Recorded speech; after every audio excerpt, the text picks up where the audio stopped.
Hello student, welcome to our YouTube channel commerce efficiency. आज की class में continue करेंगे टॉपिक जो हमने लास्ट क्लास में स्टार्ट किया था कि जब बिल डिस्काउंट करवा ले जाते हैं बैंक से और वो बाद में ड्यू डेट पे डिसऑनर हो जाता है तो कैसे ट्रीटमेंट करते हैं। ऑलरेडी 2 क्लासेस में हमने कवर किया है कंसेप्ट। आज थर्ड एग्जाम्पल और कवर करेंगे इसी टॉपिक का। अगर अभी तक आपने लास्ट क्लास ही नहीं देखे ताकि आपके स्टडी में कंसिस्टेंसी बनी रहे। अगर अभी तक आपने मेरे यूट्यूब चैनल कॉमर्स एफिशिएंसी को सब्सक्राइब नहीं किया, सब्सक्राइब कीजिए और बेल आइकन जरूर प्रेस कीजिए ताकि जब भी मैंने वीडियोस अपलोड करूं सबसे पहले नोटिफिकेशन आपके पास जाए, आप वीडियोस को देखें और आपकी स्टडी बूस्ट अप हो। स्टेटमेंट कवर करते हैं कि पी ने सेल किया गुड्स क्यू को। पी यहाँ पे ड्रॉवर है और क्यू यहाँ पे ड्रॉई है। 10,000 की गुड्स सेल की गई 1 जनवरी 2015 को सेम डे पे। सेम डे का मतलब क्या है कि 1 जनवरी 2015 को ही जो बिल था वो ड्रॉ किया गया है on Q for the same amount for 3 month, यानी कि 3 महीने का बिल है जो ड्रॉ किया गया सेम अमाउंट मतलब कि 10,000 का। क्यू ने बिल को एक्सेप्ट कर लिया और रिटर्न कर दिया पी को। फिर पी ने क्या किया, डिस्काउंट करवा लिया बिल को 10 जनवरी 2015 को बैंक से 9,850 रुपये में। लेकिन जो एक्सेप्टेंस थी वो डिसऑनर हो चुकी है ड्यू डेट पे और जो नोटिंग चार्जेस थे वो बैंक ने पे किए 50 रुपये से। 4 अप्रैल को क्यू ने पे करे 2,050 जिसमें नोटिंग चार्जेस शामिल है। नोटिंग चार्जेस कितना है 50 रुपये से इन कैश, यानी कि जो ये 2,050 पे की गई कैश में पे किए गए हैं और एक्सेप्ट कर लिया एक नया बिल 3 महीने के लिए। और जो अमाउंट ड्यू है पी की together with interest 12% per annum के हिसाब से जो की जाएगी।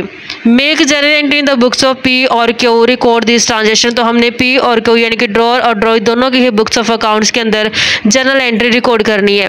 स्टार्ट करते कंसेप्ट को। एक तरफ हम ड्रॉअर का बुक्स ऑफ अकाउंट्स प्रिपेयर करेंगे, दूसरी तरफ ड्रॉई का। तो यहाँ पे ड्रॉ कौन है, पी। तो पी के बुक्स ऑफ अकाउंट्स के अंदर जर्नल एंट्री है जो पास करेंगे। जर्नल एंट्री का जो परफॉर्मर रहता है, फर्स्ट कॉलम डेट का, particular, laser folio, debit balance और क्रेडिट बैलेंस। ऐसे ही हमने प्रिपेयर करना है ड्रॉई जो कि यहाँ पे क्यू है। तो यहाँ पे जर्नल का जो परफॉर्मर रहता है date, particulars, ledger folio, debit balance और क्रेडिट बैलेंस। जो फर्स्ट जर्नल एंट्री पास की जाती है वो ड्रॉअर द्वारा गुड्स को सेल करने की जाती है। तो यहाँ पे जो गुड्स सेल की गई ड्रॉअर द्वारा, डेट गिवन है 2015 की 1 जनवरी को। तो जब पी ने गुड्स सेल किए क्यू को तो जो रिसीवर है यहाँ पे उसका नाम मेंशन किया जाएगा। रिसीवर कौन है, क्यू को डेबिट किया जाएगा क्योंकि जो गुड्स सेल की गई वो क्रेडिट पे की गई है। जो सेल्स होती है वो नॉमिनल अकाउंट के अंदर कवर की जाती है। सेल्स इनकम होती है। नॉमिनल अकाउंट का रूल कहता है कि इनकम को क्या कर दो, क्रेडिट कर दो। तो टू सेल्स अकाउंट के नाम से यहाँ पे लिखे जाएंगे 10,000 रुपये 10,000 रुपये। जो पी के लिए सेल्स है वही क्यू के लिए क्या है, परचेज है। तो जब क्यू यानी कि जो ड्रॉई है अपने बुक्स ऑफ अकाउंट्स के अंदर जर्नल एंट्री पास करेगा 2015 की 1 जनवरी को, तो ये परचेज के नाम से रिकॉर्ड करेगा। परचेज एक्सपेंस होती है, नॉमिनल अकाउंट के अंदर कवर की जाती है। नॉमिनल अकाउंट का रूल कहता है कि एक्सपेंसेस को क्या कर दो, डेबिट कर दो। इस कारण से परचेज अकाउंट को डेबिट किया जाता है। अब जो ये परचेज की गई इसके द्वारा वो उधार पे की गई, इस कारण से वेंडर का नाम यहाँ पे मेंशन किया जाएगा जो कि पी है। जो अमाउंट बनता है वो 10,000 से और 10,000 से कहते सेम डेट को बिल है जो वो एक्सेप्ट कर लिया गया क्यू द्वारा और सेंड कर दिया गया पी के पास। तो यहाँ पे जब क्यू ने गुड्स को परचेज किया तो इसके लिए क्या करना पड़ेगा, पेमेंट करना पड़ेगा। तो जो बिल है वो इसके लिए क्या बन जाएगा, बीपी बन जाएगा। जो बीपी होता है वो लायबिलिटी होती है, लायबिलिटी का बैलेंस होता है क्रेडिट। तो जब ड्रॉई अपनी बुक्स ऑफ अकाउंट्स के अंदर जर्नल एंट्री पास करेगा तो ये अपनी बुक्स ऑफ अकाउंट्स के अंदर बिल्स पेबल अकाउंट को क्रेडिट कर देगा। अब डेबिट में किसको दिखाएगा, जिसको इसने पैसा देना है। कौन है यहाँ पे, पी। तो पी डेबिट कर दिया जाएगा टू बीपी अकाउंट के नाम से। ड्रॉई अपनी बुक्स ऑफ अकाउंट्स के अंदर जर्नल एंट्री पास करेगा। जो इसने पेमेंट करनी है वही ड्रॉअर ने क्या करनी है, रिसीव करनी है। तो इस कारण से जब ड्रॉअर अपनी बुक्स ऑफ अकाउंट्स के अंदर 1 जनवरी को जर्नल एंट्री रिकॉर्ड करेगा, कैसे रिकॉर्ड करेगा कि इसके लिए क्या वो बिल रिसेबल है। बिल रिसेबल क्या होती है, असेट्स होती है। असेट्स का बैलेंस क्या होता है, डेबिट होता है। इस कारण से बिल रिसेबल अकाउंट को ये डेबिट कर देगा 2 में। यहाँ पे किसका नाम लिखेगा, ड्रॉई का। ड्रॉई कौन है, क्यू। जो अमाउंट मेंशन की जाएगी वो 10,000 से 10,000 से। अब यहाँ पे स्टेटमेंट में गिवन था कि अपने जो पी है इसने बिल को क्या कर लिया, डिस्काउंट करवा लिया बैंक से। जो बिल था वो 3 महीने के लिए था, 1 जनवरी को लिखा गया, 3 महीने के तक का उसका टाइम पीरियड है, लेकिन क्या किया पी ने, डिस्काउंट करा लिया उसको 10 जनवरी को। अब 1 जनवरी को लिखा गया है, 10 जनवरी को डिस्काउंट करवा लिया गया बैंक से, कितने रुपए में, 9,850 रुपये में। लेकिन बिल कितने का था, 10,000 का था, 9,850 में डिस्काउंट करवा लिया, तो बाकी बैलेंस किस चीज़ का रहेगा, डिस्काउंटिंग चार्जेस का। जो जर्नल एंट्री पास की जाएगी वो सिर्फ ड्रॉअर की बुक्स ऑफ अकाउंट्स के अंदर की जाएगी, क्योंकि अभी तक ड्रॉई ने तो पेमेंट की नहीं है। ड्रॉई तो कब पेमेंट करेगा, जब उसकी ड्यू डेट आएगी, लेकिन ड्यू डेट से पहले ही ड्रॉअर ने क्या कर लिया, बिल को डिस्काउंट करवा लिया। तो जब ड्रॉअर ने बिल को डिस्काउंट करवा लिया तो अपनी बुक्स ऑफ अकाउंट्स के अंदर लिखा है किस डेट को डिस्काउंट कराया, 10 जनवरी को।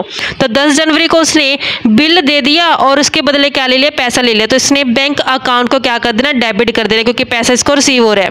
लेकिन बैंक कभी भी पूरा पैसा नहीं देती है, वो क्या करती है, डिस्काउंटिंग चार्जेस कट करती है।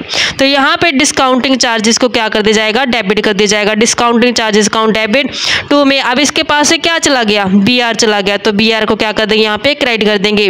BR था कितने का, 10,000 का, लेकिन कहते हैं कि इसने डिस्काउंटिंग कितने में करवा लिया, 9,850 में। कितना गैप रह गया, 150 का, तो 150 क्या हो जाएंगे, डिस्काउंटिंग चार्जेस के हो जाएंगे।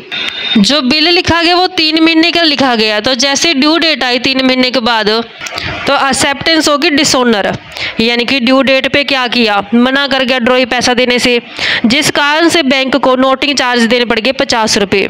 तो हमने जब इसका थ्योरी बेस समझा था उसमें हमने एक कंसेप्ट क्लैरिफाई किया था कि जो बैंक होती है एक बार तो अपनी जेब से दे देती है, लेकिन अल्टीमेट ये किसके ऊपर बर्डन जाता है, ड्रॉई के ऊपर जाता है। क्योंकि अगर ड्रॉई टाइम पे पेमेंट कर देता तो नोटिंग चार्जेस पे करने की ज़रूरत ना पड़ती होल्डर को, जिस कारण से अब जो अल्टीमेट बर्डन जाएगा, जितना भी नोटिंग चार्जेस का खर्चा आएगा वो किसके ऊपर जाएगा, लास्ट में ड्रॉई के ऊपर जाएगा। तो यहाँ पे जब ड्रॉअर अपनी बुक्स ऑफ अकाउंट्स के अंदर जर्नल एंट्री कोड करेगा, उसमें वो कैसे करेगा, इन नोटिंग चार्जेस को भी शामिल करेगा। तो हम समझते हैं इस कंसेप्ट को। तो यहाँ पे हम ड्रॉअर की बुक्स ऑफ अकाउंट्स के अंदर जर्नल एंट्री पास करते हैं।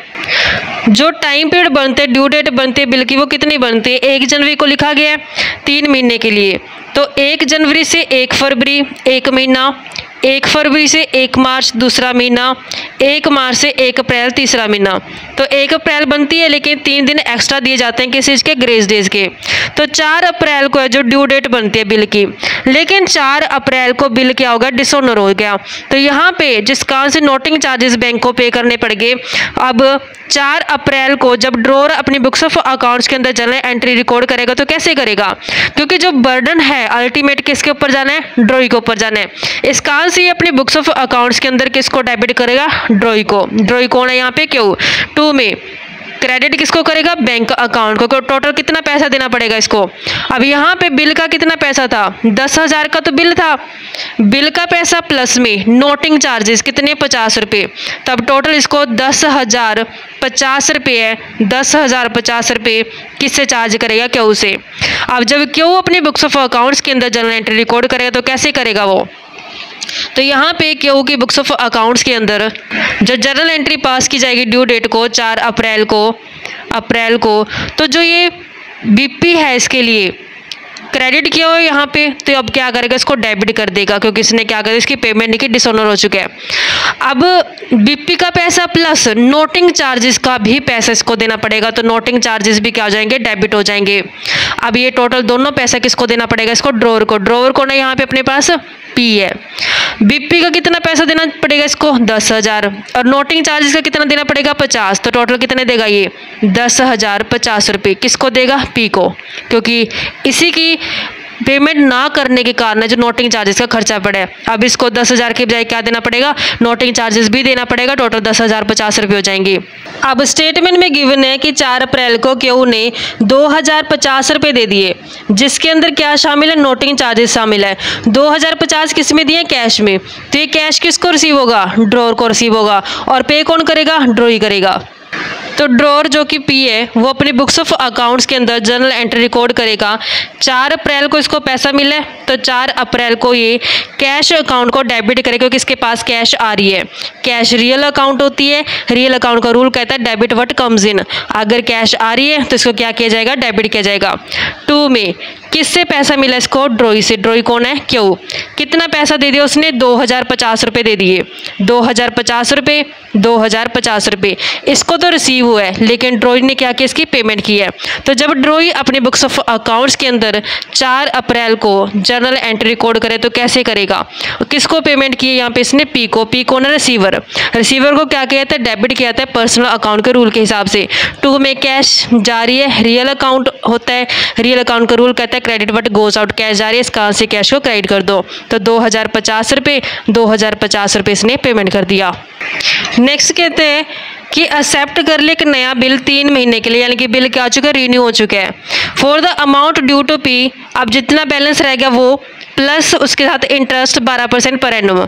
यानी कि यहाँ पे ड्रॉई ने जो इंटरेस्ट है वो कैश में नहीं दिया, जितना पैसा रहेगा वो प्लस उसमें कर दे इंटरेस्ट का अमाउंट, जितना भी टोटल बनेगा उसके हिसाब से इसने नया बिल है जो लिखवा लेना है 3 महीने का ड्रॉअर से। तब हम हिसाब लगाते हैं सबसे पहले इंटरेस्ट कितना बनता है, क्योंकि 2050 तो ये ऑलरेडी दे चुके हैं ना। हिसाब करते हैं इसका, जो ड्रॉअर है वो हिसाब लगाएगा कितना पैसा रहता है जब ताकि इसके ऊपर इंटरेस्ट कैलकुलेट कर पाए। तो हमने देखा कि जब बिल डिसऑनर हुआ तो उस केस में इसको नोटिंग चार्जेस पे करने पड़े बैंक को। तो टोटल जो अमाउंट इसने क्यू से लेना वो कितना लेना है, 10,050 लेना है। लेकिन यहाँ पे हमने देखा कि क्यू ने जो ऑलरेडी कितना दे दिया, 2050 दे दिया।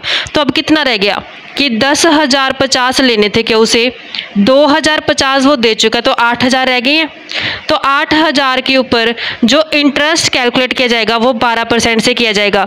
अब जो नया बिल है वो कितने टाइम के लिए लिखवाया इसने, 3 महीने के लिए। तो 3 महीने के हिसाब से इसके ऊपर ब्याज की रेट बनेगी 240 रुपये।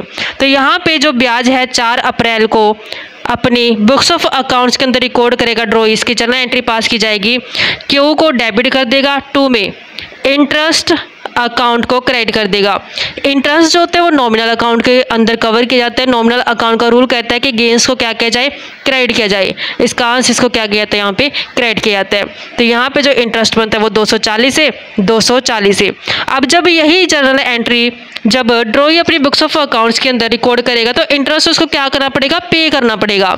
तो यहाँ पे जब ये 4 अप्रैल को जर्नल एंट्री रिकॉर्ड करेगा तो जब पे करना पड़ेगा नॉमिनल अकाउंट के अंदर कवर किया जाता है इंटरेस्ट। रूल कहता है कि एक्सपेंसेस को, लॉसेस को क्या किया जाता है, डेबिट किया जाता है। इसका आंसर यहाँ पे अपने बुक्स ऑफ अकाउंट्स के अंदर इंटरेस्ट को क्या करेगा, डेबिट कर देगा। लेकिन ये कैश में पेमेंट नहीं दे रहा, जिसका आंसर ये ड्रॉअर का नाम लिख देगा। ड्रॉअर कौन है यहाँ पे, पी। तो कितना अमाउंट बनता है, 240 रुपये से, 240 रुपये से। अब जो बैलेंस बच गया उसके लिए ड्रॉई ने बोला कि नया बिल है जो लिख दे। तो ड्रॉअर ने क्या किया, नया बिल लिख दिया। कितने टाइम के लिए, 3 महीने के लिए। तो अब कितना बैलेंस बचेगा, हमने देखा कि टोटल 10,050 लेने थे।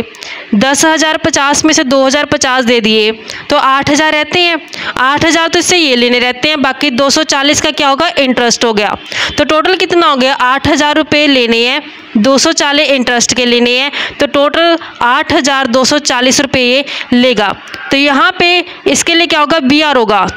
तो जब ड्रॉअर अपनी बुक्स ऑफ अकाउंट्स के अंदर जर्नल एंट्री रिकॉर्ड करेगा 4 अप्रैल को तो उसके लिए BR है। BR क्या होती है, असेट्स होती है। असेट्स का बैलेंस क्या होता है, डेबिट होता है। इस कारण से BR अकाउंट को डेबिट कर देगा। 2 में किससे पैसा लेना है इसने, क्यों से। क्यों को क्या कर देंगे, क्रेडिट कर देंगे।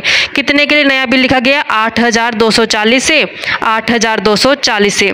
तो यहाँ पे जो इसके लिए BR है वही ड्रॉई के लिए क्या है, BP है। तो जब ड्रॉई अपनी बुक्स ऑफ अकाउंट्स के अंदर जर्नल एंट्री रिकॉर्ड करेगा 4 अप्रैल को, BP लायबिलिटी होती है। इसका आंसर ये BP को क्या करेगा, अपने बैलेंस क्रेडिट दिखाएगा। तो 4 अप्रैल को लायबिलिटी का बैलेंस क्या होता है, क्रेडिट होता है। इसका आंसर BP अकाउंट को क्रेडिट कर देगा और यहाँ पे ड्रॉअर को डेबिट करेगा।